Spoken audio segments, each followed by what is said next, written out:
All right, we have the market data in through the end of March 2024, and here's the top 3 things you need to know if you're considering buying or selling real estate right now. Number 1, inventory is actually up year over year and month over month.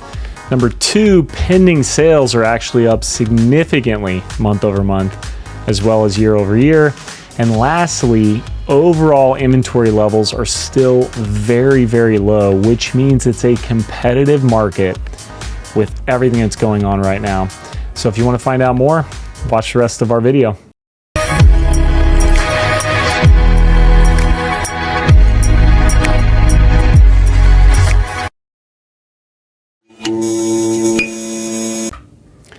All right, let's take a closer look at what's happening with inventory. So just a reminder for some of you out there that might be newer to these videos, when you look at the red line, that's the active listings. And we're essentially looking at the last 12 months of active inventory. You can see it just kind of going up and down depending on the season there. The gray line is pending sales. So these gray bars each month are representing how many homes went pending for that month, meaning they're under contract and just, going through all of the things that you have to go through when you're selling a home. And then the black line represents closed sales. So let's just see what happened at the end of March 2024. You can see our inventory actually spiked up quite a bit. In fact, we were over 30% increase month over month in inventory. Now, when you hear 30% increase, you might be thinking, wow, that's a ton. And it's relative. We have significantly low inventory right now. So 30%, on a normal number would be a massive jump, but on this low number, it's really not that big of a deal. If you look at year over year, this time last year we had 577 listings, and we have 667 this time this year. So we're up, roughly 17% or so year over year. And what's significant about that is that's the first time in probably 8 or 9 months where inventory has been higher year over year. We've been consistently lower for, at least the last 7, 8, 9 months.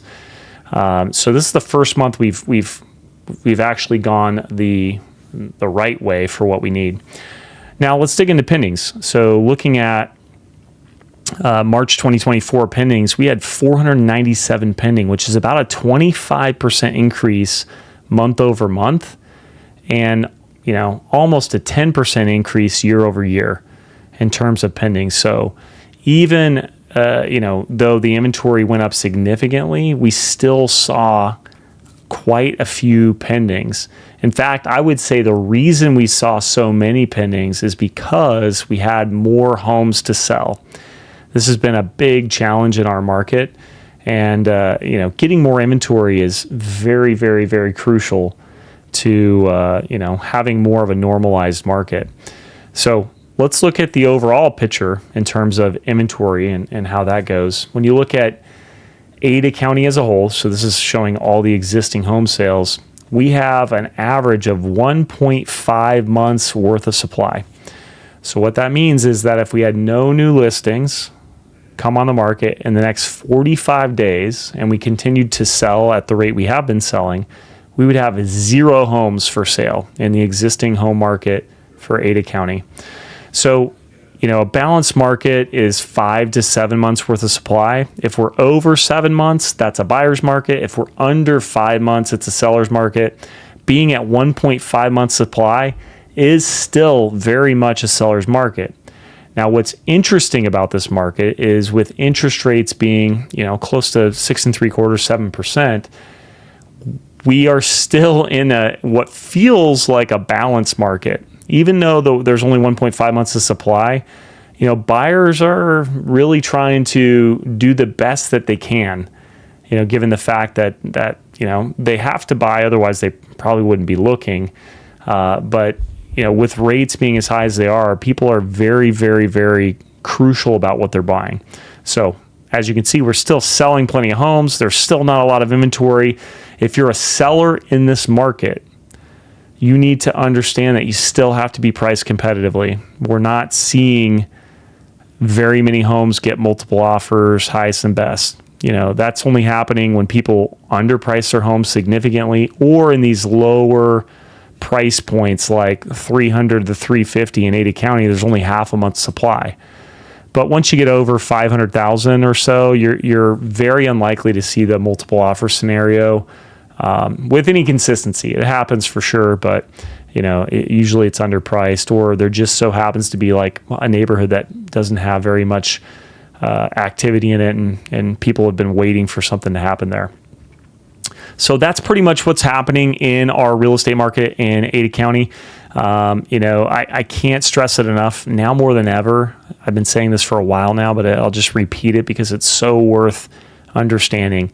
Now more than ever, you want to make sure you're working with a real estate professional that knows these numbers and they know how to navigate this on your behalf. You don't want to be working with someone who happens to be a friend or family member and does it part-time, and the last time they sold a house was 3 years ago when their other friend or family member bought or sold.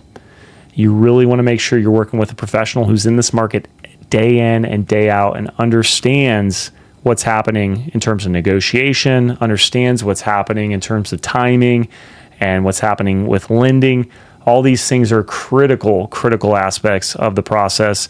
And when you're thinking about who to go with, make sure you include some professionals in your interviewing process. It's critical.